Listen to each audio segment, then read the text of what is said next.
오늘 이 시간은 영원한 규례 6월절 이란 제목을 가지고 하나님 말씀을 증거하도록 하겠습니다.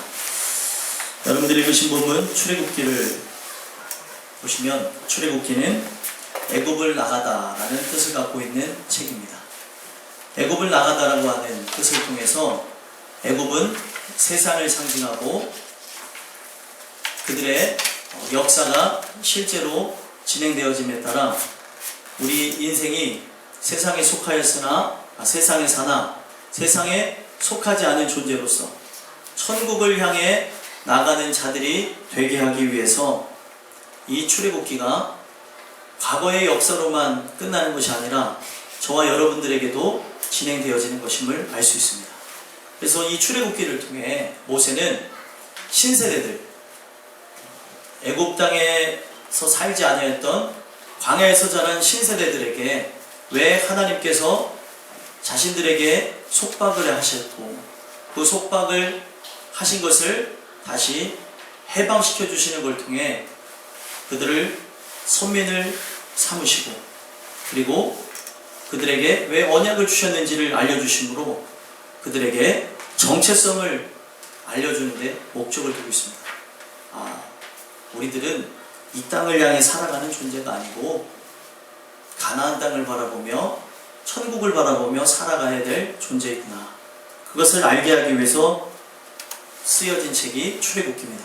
그래서 여러분들과 저도 이 출애굽기를 보시면서 함께 생각해 봐야 되는 것은 나는 과연 천국을 향해 살아가는가 아니면 이 땅을 향해 살아가는가 그 모든 것을 돌아봐야 될 것입니다.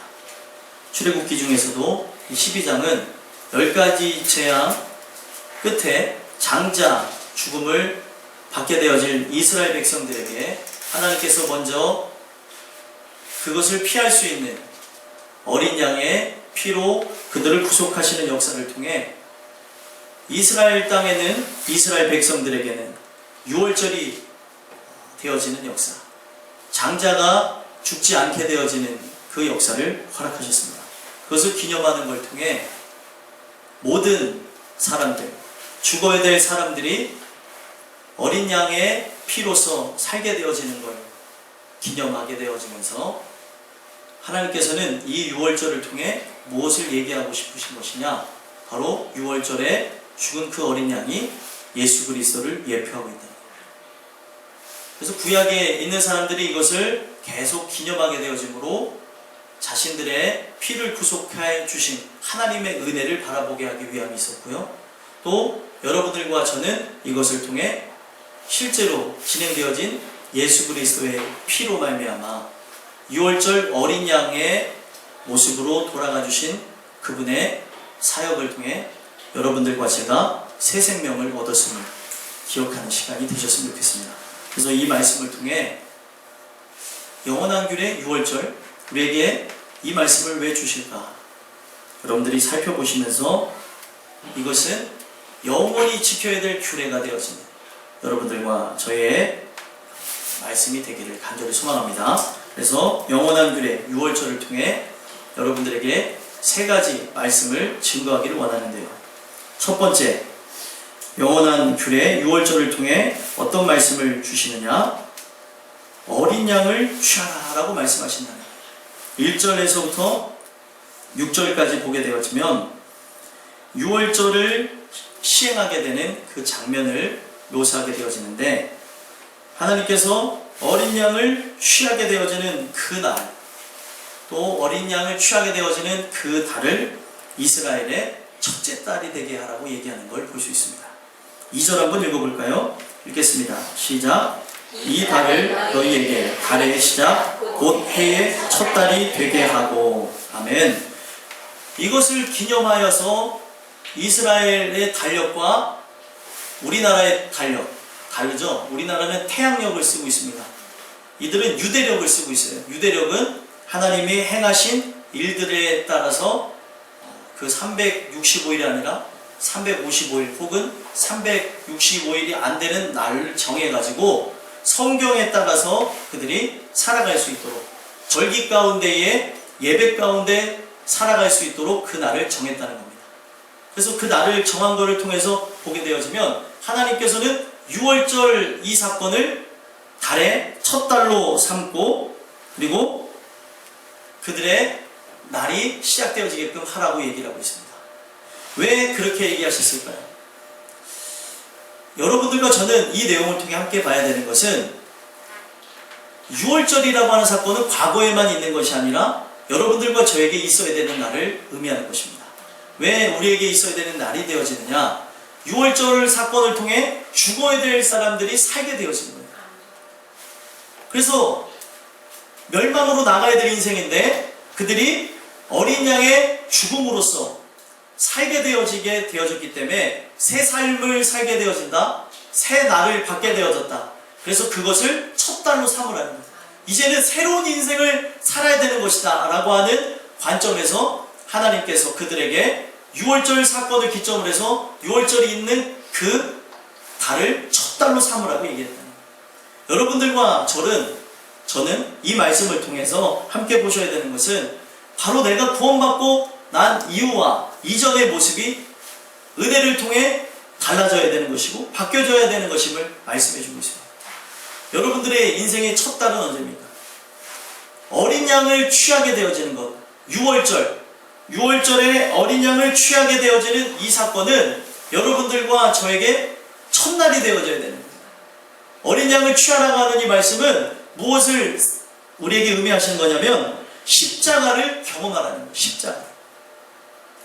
6월절의 어린 양은 십자가에 달리신 예수 그리스도의 예표였거든요.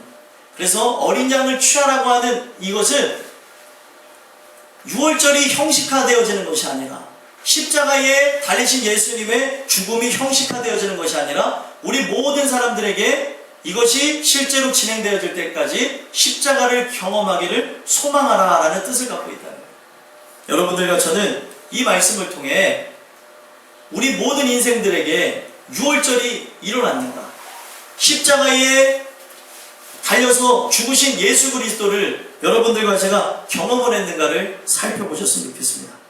이것을 명령으로 하시는 걸 볼 수 있는데, 자, 3절과 4절 한번 읽어볼까요? 읽겠습니다. 시작. 너희는 이스라엘 온 회중에게 말하여 이르라. 이달 열흘에 너희 각자가 어린 양을 잡을지니 각 가족대로 그 식구를 위하여 어린 양을 취하되 그 어린 양에 대하여 식구가 너무 적으면 그 집의 이웃과 함께 사람 수를 따라서 하나를 잡고 각 사람이 먹을 수 있는 분량에 따라서 너희 어린 양을 계산할 것이며. 아멘.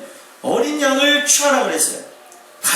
가족의 그 식구대로 어린 양을 취하게 되어지는데, 이 어린 양을 취할 때는 가족의 인원수대로 양을 한 마리씩 잡은 것이 아니라 먹을 수 있는 분량, 소화할 수 있는 분량대로 각 가정에 한 마리 혹은 두 마리까지도, 또 인원이 많다면 여러 마리를 잡아서라도 이 양을 다 먹어서 소화하는 분량대로 잡으라라고 얘기를 합니다.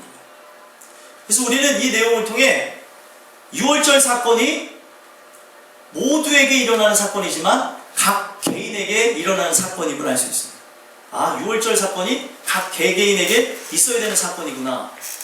개개인이 이것을 경험하기 위해서 힘쓰고 애쓰는 것이구나. 지금도 이스라엘 사람들은 6월절을 지키고 있어요.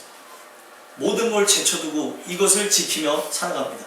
그러나 이것은 하나의 이제 의식화되어졌고, 실제로 진행되어야 되는 것은 6월절에 실제가 되어주시는 예수 그리스도를 경험해야 되는 것이죠. 어린 양을 매년마다 취하는 것을 하나님께서 바라셨던 것이 아니라 어린 양을 취하게 되는 그 사건이 예표가 되어짐으로 하나의 알 수 있게 되어지는, 볼 수 있게 되어지는 모델이 되어져서 그리스도를 바라보게 하는데 목적을 두셨다는 거예요. 그런데 많은 사람들이 이 그리스도를 관망만 하고 이 예배를 들어왔어요. 예배도 하나님 앞에 내 자신이 드려져야 되는 그런 것이 예배인데, 영과 함께 드려져야 되는데 예배가 피곤해요. 예배가 따분해요.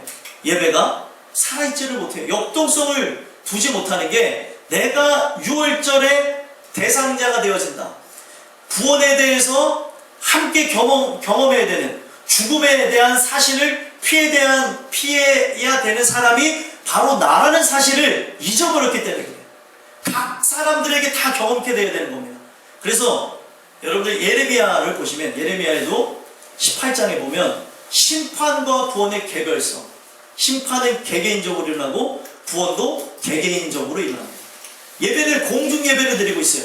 6월절은 모두가 지킨 거였지만 6월절은 각 사람 한 사람이 지켜야 될 규례였다는 겁니다. 마찬가지로 십자가를 경험하는 건 모든 그리스도인이 경험해야 되는 것이지만 이 경험해야 될 십자가는 각자가 경험하지 않으면 소용이 없는 것이라.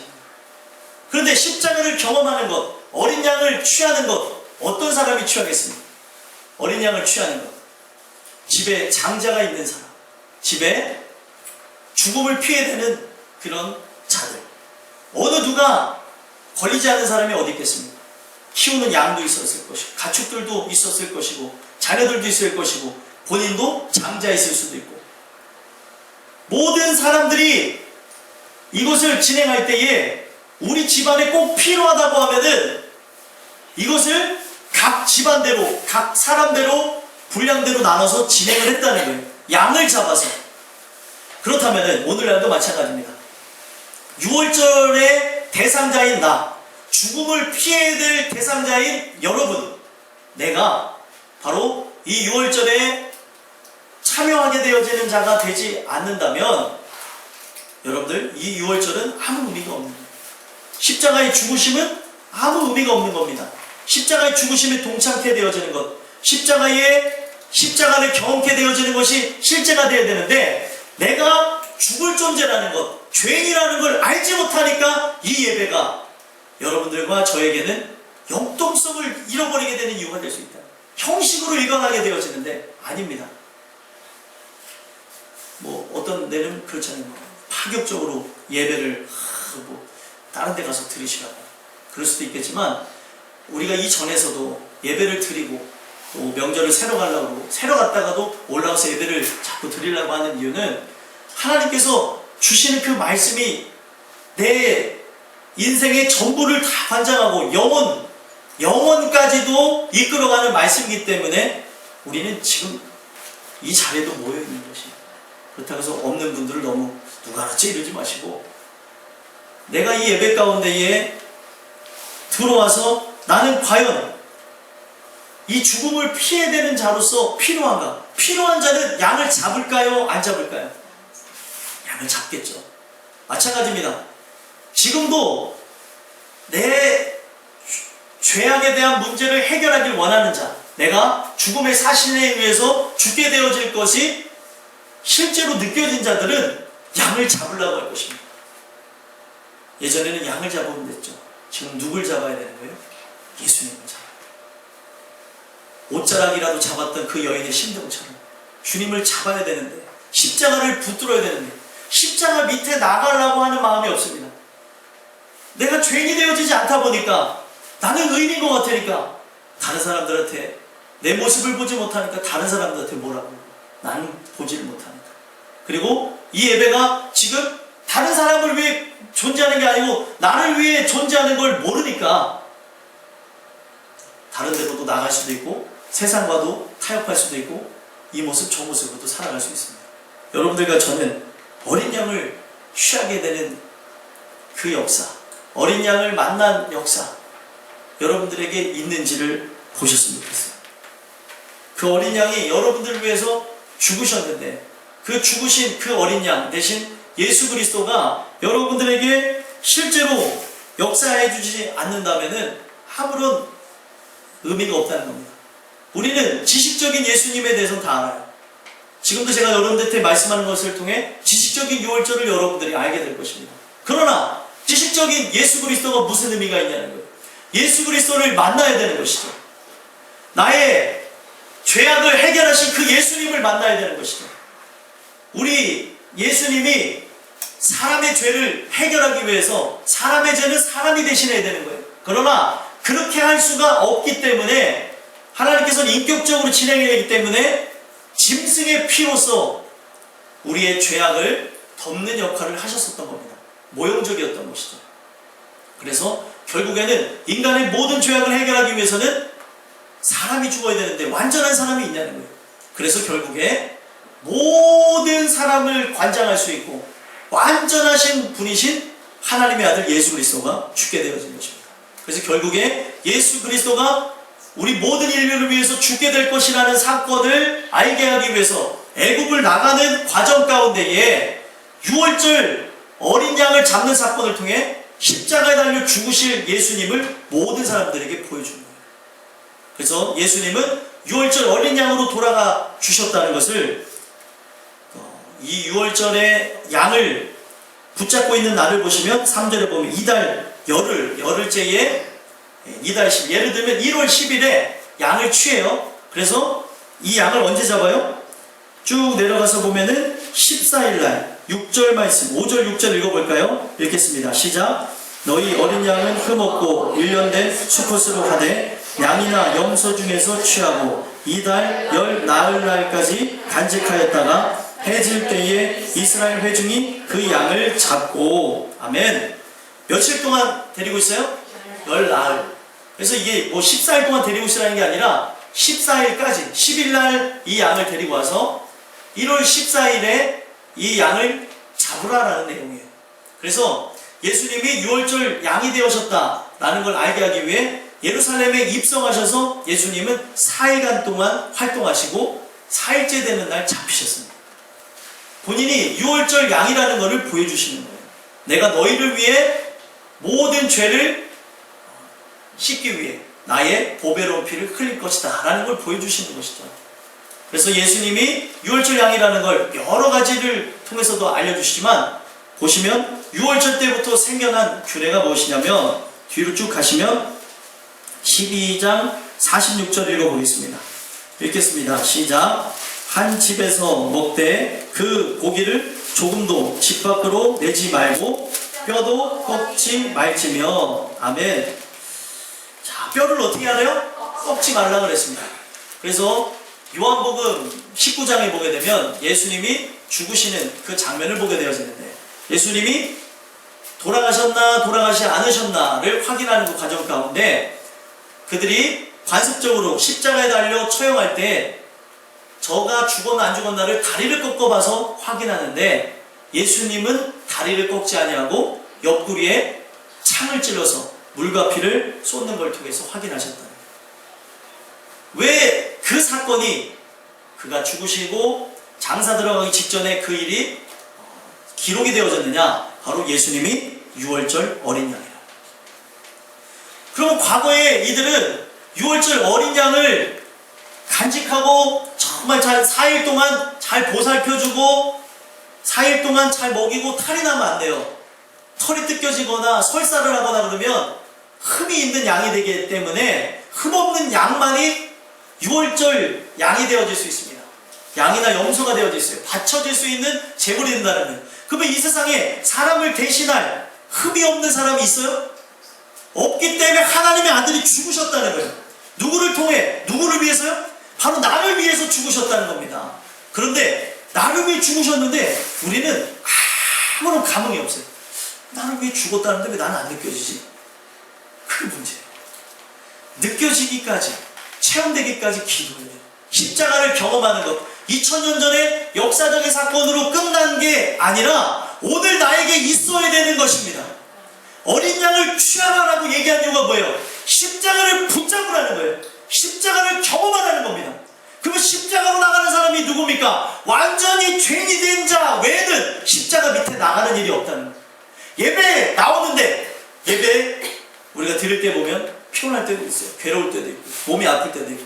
그런데 그 예배에 나오는 것은 나의 안에 형식화되어진 마음에서 나오기도 하고요. 예배 가운데 은혜를 받고자 하는 마음에서도 나옵니다. 그렇죠? 그런데 예배를 안 나오는 건 뭐예요? 아무런 두려움이 없으니까 예배를 드릴 수 있어도 안 나오는 사람들이 있어요. 여러분들이 이 말씀 듣고 나서 잘 기억하세요. 내가 드릴 수도 있는데 안 드린 적은 없다. 여러분들, 우리가 이 예배를 통해서 새 생명을 얻고 회복이 되어진다고 하면은 내가 정말 그 예배를 통해서 십자가 달리신 예수님을 만나게 되어진다. 그분을 만나야 진짜 인생, 새로운 날, 첫 달이 생겨나는 거예요. 그 전에는 세상을 향해 살아가는 인생밖에 되지 않습니다. 여러분들과 저는 이 말씀을 통해 세상을 향해 살아가는 인생이 아니라 이제는 하나님의 영광을 위해 살아가게 되는 그런 은혜가 있었으면 좋겠습니다. 십자가를 경험케 되어지는 것이 우리 모든 사람들에게 있어야 되는 거예요. 나는 십자가를 경험했는가? 신앙의 연수가 중요하기도 하지만 그것보다 더 중요한 것은 그리스도를 만나느냐가 중요합니다. 30년 나눴을지라도 40년 나눴을지라도 또 이 교회 안에서 저와 관계를 맺으면서 또 그렇게 지낸다 할지라도 저하고 관계를 맺는 것도 중요하지만 저를 통해 만나야 될 그리스도를 만나지 않으면 사역자든 성도님들이건 저와 가까운 사이건 그리고 형제건 자매건 부모건 자식이건 다 영원한 영벌에 들어가게 됩니다.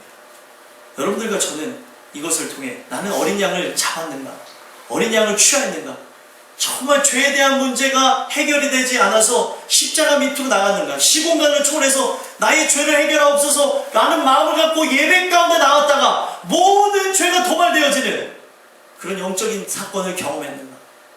하나님, 내가 그것을 경험하지 못했다면 십자가 달린 예수를 경험하게 없어서 그렇게 기도하고 나가는 역사가 여러분들과 저에게 있었으면 좋겠습니다. 그래서 이 말씀을 통해 여러분들과 저는 어린 양 되시는 예수 그리스도를 만납니다. 취하라. 그럼 두 번째입니다. 두 번째는 영원한 규례 6월절 통해서 어떤 말씀을 주시냐면 문설주와 임방에 피를 바르라 라고 얘기를 하고 있다. 문설주와 임방에 피를 바르라. 자, 이 내용은 7절에서부터 11절까지의 말씀을 통해 볼 수 있는데 결국에 십자가 밑으로 나가서 해야 되는 건 무엇이에요? 십자가 밑으로 나갔다는 것은 하나님의 피의 역사가 내게 실제로 일어나기를 소망하는 거예요.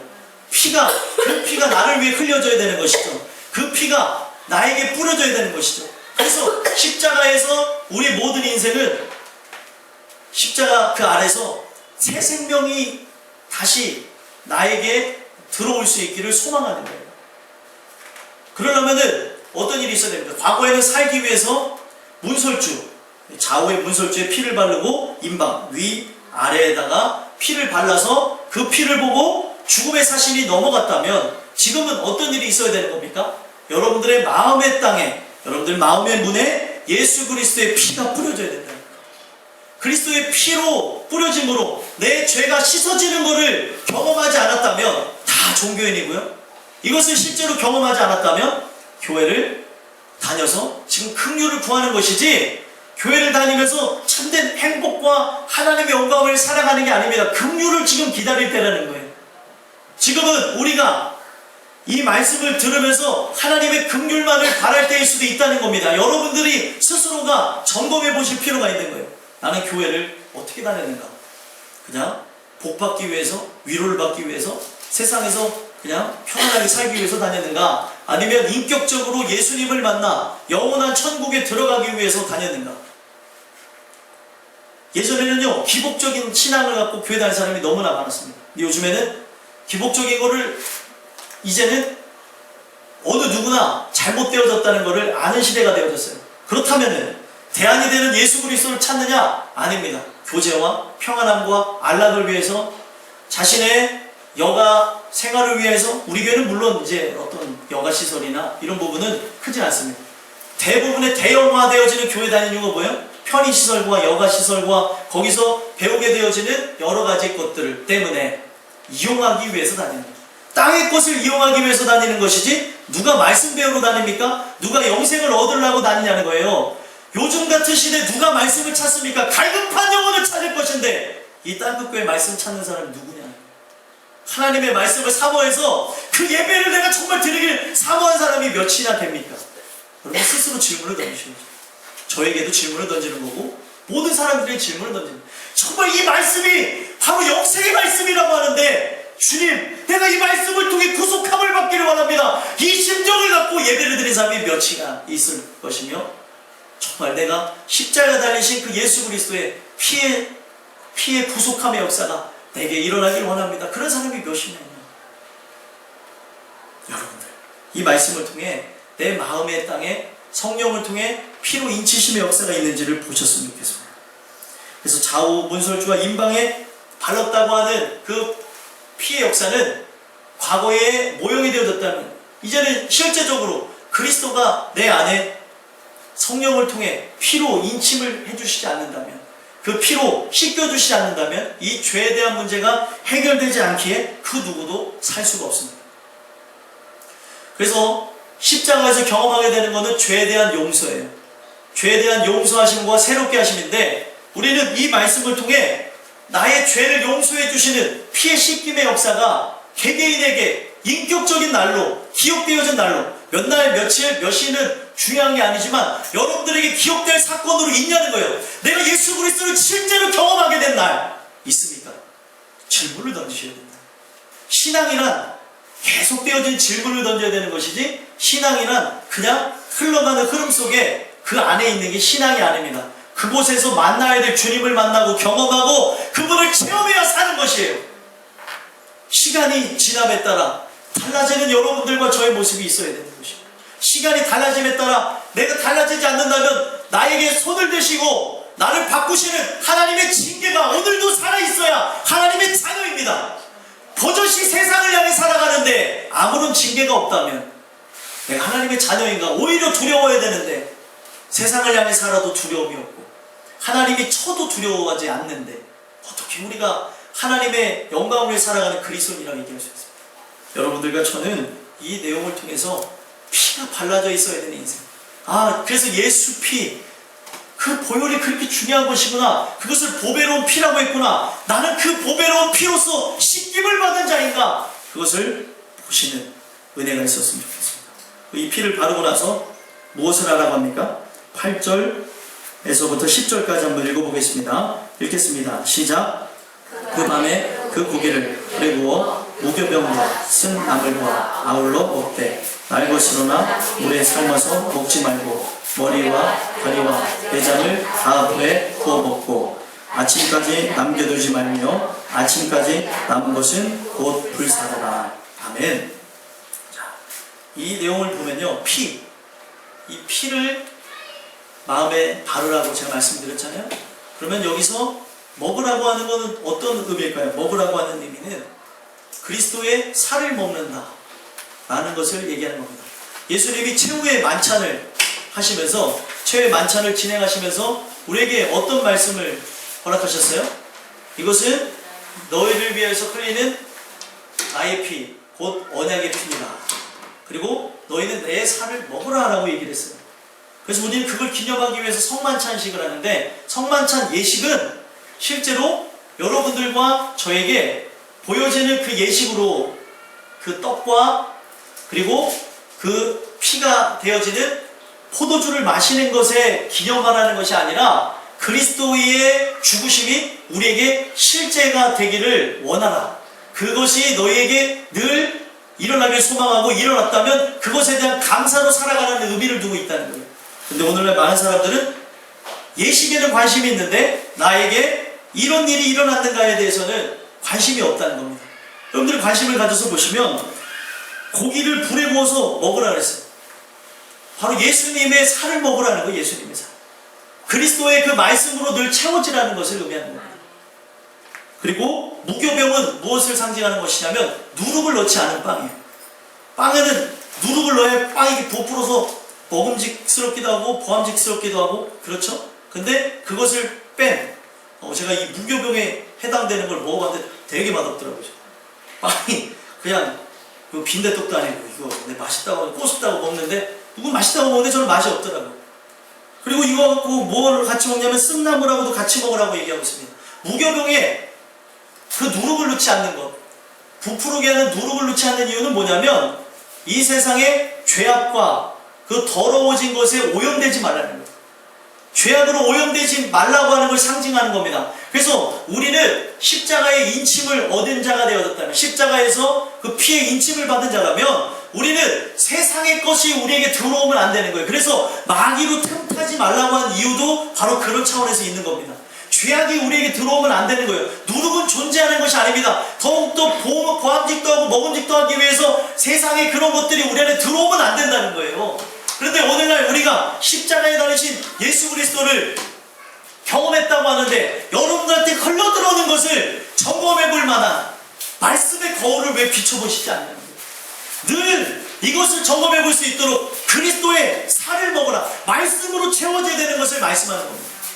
여러분들과 저는 이것을 통해 늘 그리스도의 그 말씀으로 채워지는 역사가 있었으면 좋겠고요. 무교병과 쓴나물은 결국에는 무엇을 상징하는 거냐? 애굽에서 종살이 했던 것을 상징하는 거예요. 그래서 이것을 잊지 말아라. 잊지 말게 하기 위해서 7일 동안이나 먹습니다. 6월절 날부터 시작되어져서 6일 동안 총 합쳐서 7일까지 이 무교병과 쓴나물을 먹는 거예요. 하나님께서 우리에게 주신 그거를 계속 기억하고 잊지 말라고 하는 것을 그들에게 주는 것입니다. 그래서 다 구워 먹고 제일 중요한 건 무엇이에요? 10절 말씀에 보니까 남겨두라고 합니까? 남겨두지 말라. 남겨두지 말래요. 그러나 남겨두지 말라는데도 남기는 사람이 있나요? 없나요? 있겠죠. 이렇게 막 속이 좀 좁으신 분들 있잖아요. 양이 적으신 분들. 밥그릇이, 죄송합니다. 밥그릇이라고 하면 안 돼요. 위가 좀 적으신 분들이 있을 수 있으니까. 먹는 걸, 다 먹는 걸 원칙으로 하는데 못 먹는 걸 어떻게 하겠어요? 하지만 지금 이것을 되도록이면 다 먹으라는 건 무엇입니까? 바로 그리스도의 살과 그리스도의 피를 우리는 소화해내야 되는 사람이라는 거예요. 그리스도의 그 죽으심에 대해서 완전하게 되어진, 실제화되어지는 인생이라는 것을 말씀해주고 있습니다. 여러분들과 저는 이 말씀을 통해 나는 십자가의 죽으심이 실제로 이루어졌는가를 보셨으면 좋겠어요. 제가 전하는 이야기를요, 잘 들어보세요. 이거를 집중해서 들으셔야 됩니다. 내 영혼에 진짜 살이 되고 피가 되는 그 말씀이구나. 나는 이것을 지금 경험하고 있는가를 보셔야 되는 것입니다. 여러분들과 제가 아침까지 남겨두지 말라는 것은 실제로 내 안에서 장착이 되라는 것이, 새롭게 되어지라는 것. 말씀으로 가득 채우라고 예언자들을 불러서 말씀으로 채우고 내 창자까지 채우라고 얘기를 합니다. 왜 그러실까요? 우리는 말씀으로 채워지고 소화한 것을 내뱉으면서 살아가는 인생입니다. 내 안에 마음에 있는 것을 바깥으로 내뱉는다고 하는데, 여러분들과 저에게서 나오는 말은 무엇입니까? 그리스도를 높이는 말이에요? 그리스도를 사랑하는 말입니까? 아니면은 이웃을 높이고 칭찬하는 말입니까? 아니면 세상에 대한 불평과 원망과 다툼으로 나가는 말입니까? 여러분들과 저는 이 말씀을 통해 우리의 인생에 이것으로 채워져야 되는 것임을 말씀해 주는 것이구나. 늘 말씀을 통해서 채워져야 되는 삶을 말씀해 주는 것이구나. 그것을 기억하는 은혜가 있었으면 좋겠습니다. 그래서 결국에 은혜가 실제화되어진 사람, 십자가에 나를 위해 죽으신 그 예수님의 죽으심이 실제로 되어진 자들만이, 내 피가 올려져야, 그러니까 내 죄가 올려지는 게 중요하죠. 남의 죄가 올려지는 게 중요합니까? 예수님은 이 땅에 오신 그 부분에서 나의 죄를 감당하기 위해서 죽으신 바로 유월절 어린 양, 아사셀 어린 양, 죄를 담당해서 저기 광야 가서 죽었던 그들의 대속죄에 대해 있었던 사건이 바로 예수님의 십자가 죽으심을 통해서 다 모든 사람들에게 알려지는 거거든요. 죄를 감당하신다, 죄를 옮겨가신다, 죄를 전가했다, 죄를 가져갔다라는 의미를 갖고 있고요. 속죄, 죄를 완전히 씻어주신다. 그래서 대속죄에 일어난 그 희생자들을 보게 되면 2마리의 양이나 염소를 택해가지고 하나는 광야로 보내지는 것, 하나는 온 회중을 위해서 죽게 되어지는 것을 한다는 거예요. 근데 그것을 우리 주님이 다 하셨다는 거예요.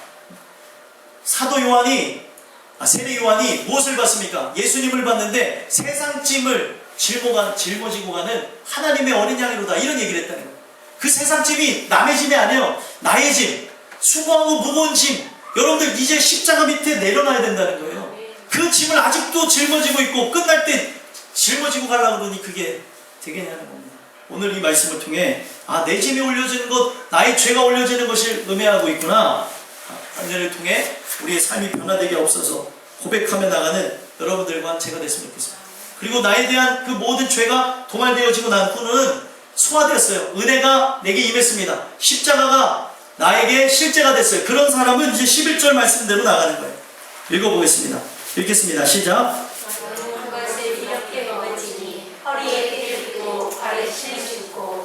지팡이를 잡고 힘이 모아 이것이 여호와의 유월절입니다. 아멘. 먹을 때도 어떻게 먹으래요? 허리에 띠를 띠고 발에 신을 신고 손에 지팡이를 잡고 급히 먹으래요. 급히 먹는다는 건 어떤 의미겠습니까? 서두른다. 지금 어디를 이제 탈출해 가는 거예요. 애굽을 탈출해서 나가는 거를 사람들에게 계속해서 가르치게 하기 위해서 이것을 풍습으로 만들라고 얘기하신 것이죠. 근데 이것은 하나의 풍습으로만, 절기로서만 만들라고 하는 게 하나님의 진짜 목적은 아니고요. 이 모습이 어때요? 지팡이를 짚고 있는 것, 허리에 띠를 메고 있는 것, 그리고 발에 신을 신고 있는 이 모습은 급히 떠날 사람으로서 어떤 모습입니까? 순례자의 모습, 나그네의 모습, 외인의 모습을 두고 있다는 거예요. 떠날 사람. 실제 은혜를 받은 사람은 떠날 사람처럼 사셔야 돼요. 이 세상을 떠날 사람처럼. 근데 여러분들과 저는 어때요? 영원히 살 사람처럼 다 대비가 되어져 있잖아요. 모든 부분에서. 자자손손까지도 다 보고 가시는 분들이 있어요. 우리는 언제든지 떠날 준비를 하는 것이고, 물론 심정이 내 후손까지도 생각하면서 갖는 마음이 나쁜 마음이 아니라는 것은 제가 잘 압니다. 근데 그것보다 더 중요한 것은, 그렇게 해서 준비해 놓으실 수 있으면 준비해 놓는 것도 좋지만, 제일 중요한 것은 나는 이 땅에 소망을 두고 살아가는 존재가 아니라는 거예요. 땅의 것을 찾는 것이 아니라 위의 것을 찾으며 바라봐야 될 새 가나안 땅과 새 땅을 향해서 나가는 겁니다. 새 하늘과 새 땅을 위해서, 새 가나안 땅을 위해서, 천국을 위해서 나가게 하기 위해 우리의 모습을 순례자로 바꾸시는 거예요. 구원받는 자가 되어졌다면 이제는 순례자의 모습으로 살아가는 겁니다. 그런데 우리는 십자가를 경험했다고 하는데 어떤 모습으로 살아가요? 계속 재테크. 어떻게 하면 이 땅에서 살아갈까? 틀렸습니까? 맞아요. 맞지만 여러분들과 저는 그런 이 세상에서 살아가기 위해 몇 세에 무엇을 할까도 생각해보면서 영원한 삶에 대한 계획은 왜 없냐는 거예요. 당장 적금을 왜 붓습니까? 적금을 붓는 건 뭐예요? 적금 만기가 될 때 뭘 하려고 자꾸 붓고, 저희 예전에 어머니 보니까 저 나중에 학비 되겠다고 하면서 됐다가 깨고 엉엉 우시는 걸 봤어요.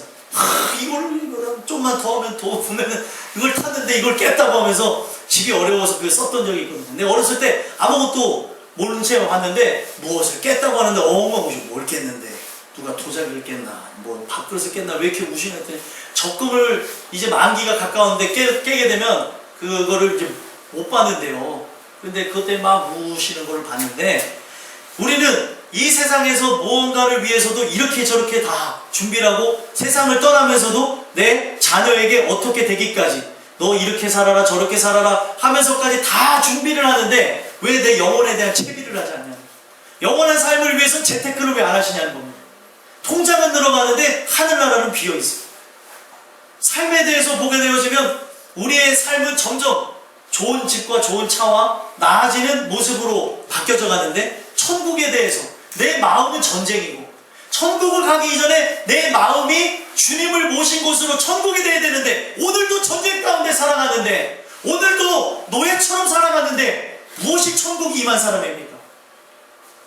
여러분들 함께 봐야 될 필요가 있지 않을까요? 네, 우리 목사님이 오늘 설 명절을 맞이해서 왜 저러시나 이럴 수도 있는데, 우리는 지금 이 세상에서 영원히 살 것처럼 준비하는데, 하나님은 십자가를 경험한 사람, 유월절이 실제가 된 사람, 그 사람은 먹고 다 소화가 된 사람이잖아요. 급히 먹고 소화가 된 사람은 그의 모습이 떠날 사람이 되어야 된다는 거예요. 근데 우리는 자꾸 영원히 있을 사람처럼 살아간다니까요.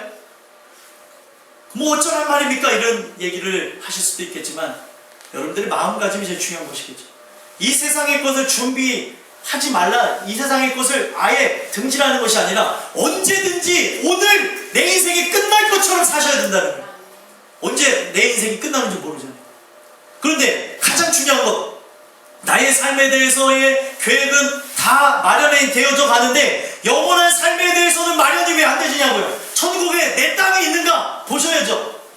천국에 내 집이 있는가. 내 땅과 내 집이 있으려면 내 마음에 그리스도가 계셔야 되는데, 오늘 나는 그리스도와 함께 사는가? 왜 보진 않냐? 누구든, 목회자든 아니면 성도님들이든 아이들이 아이들한테 무엇을 얘기하겠습니까? 좋은 사람이 되라고 얘기하시겠어요? 이 세상에서 아무리 좋은 사람이 되면 뭐합니까? 여러분들이 아이들에게 꿈을 심어줄 수 있어요. 부모는요. 어떤 것을 할 수 있도록 이 좋은 직업을 보면 직업을 자꾸 보여주면 보여주는 거를 사람은 소망하게 됩니다. 그래서 그 직업을 가졌어요. 근데 그 아이가 세상 사람처럼 살아간다면 무엇을 위해서 지금까지 공들이시고 살아가신 거냐는 거예요. 우리는요, 공들여야 될 걸 공들여야 돼. 하나님의 사람으로 기르려고 애를 써야죠. 너의 삶의 그 모든 부분에서 하나님이 가장 먼저다라는 걸 늘 얘기하시고 여러분들의 삶으로 보여주시고, 지금도 내가 그렇게 못 살아서 내 삶의 그런 안타까운 것들을 봤다면 이제부터는 내가 주님을 위해서 살아가는 것, 주님 내 결단으로 되지 않으려오니 나를 좀 도와주시옵소서 하며 살아가야 될 필요가 있는데, 우리 삶은 어떻게 나가고 있냐는 거예요. 자꾸 내 삶을 보시면 왜 하나님하고 점점 멀어지는 삶으로 나가냐는 거예요. 하나님과 가까이 가는 사람으로 위의 것을 찾아야 되는데 땅의 것을 자꾸 찾아 먹으려고 하는 그런 삶으로, 땅의 것을 더욱더 부리려는 삶을 인하여서 여러분들의 영혼과 여러분들의 삶의 모든 것이 말라가고 있지 않는지는 돌아다 볼 필요가 있지 않을까, 이 말씀을 통해 보게 됐으면 좋겠습니다. 그래서 이것을 통해 급히 먹으라 여호와의 유월절이니 순례자의 모습을 갖추게 되어야 된다. 그럼 끝으로 영원한 교회 유월절을 통해 말씀을 보시면 마지막으로 어떤 말씀을 주시냐? 표적을 삼으라는 거예요. 표적이 늘 있어야 되는 것임을 말씀합니다. 12절부터 14절까지 내용을 보면 12절 13절 읽어볼까요? 읽겠습니다. 시작. 내가 그 밤에 애굽 땅에 두루다니며 사람이나 짐승을 막론하고 애굽 땅에 있는 모든 처음 난 것을 다 치고 애굽의 모든 신을 내가 심판하리라. 나는 여호와라. 내가 애굽 땅을 칠 때에 그 피가 너희가 사는 집에 있어서 너희를 위하여 표적이 될지라. 내가 피를 볼 때에 너희를 넘어가리니 재앙이 너희에게 내려 멸하지 아니하리라. 아멘. 자, 모든 사람은 죽어야 됩니다. 근데 뭐 때문에 살았어요? 문설주의 임방에 바른 피 때문에 살았습니다. 그 피를 바르고 그 고기는 먹어서 소화를 했어요. 그래서 결국에는 십자가 나신 예수님을 만남으로 살게 되었어요. 이것이 우리에게 있어야 될 영원한 표적입니다. 표적은 어떤 것을 의미하죠? 사인이에요. 사인. 드러나는 모습입니다.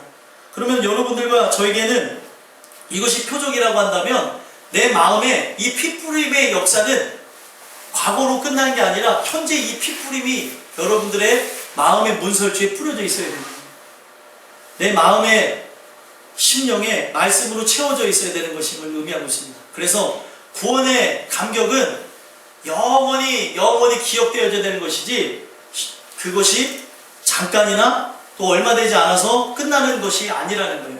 그래서 이것이 표적이 되는 거예요. 여러분들의 삶 속에 나를 위해서 죽으신 것, 이것을 늘 기억하고 살아가는 것. 그래서 성경은 우리를 위해서 십자가 달리신 주님을 늘 기억하라 그랬습니다. 여러분들이 십자가에 달리신 예수 그리스도의 죽음이 여러분들에게 실제로 증거된다면 어떻게 되어질까요? 실제가 되어졌으면 그걸 기념할까요? 기념하지 않을까요?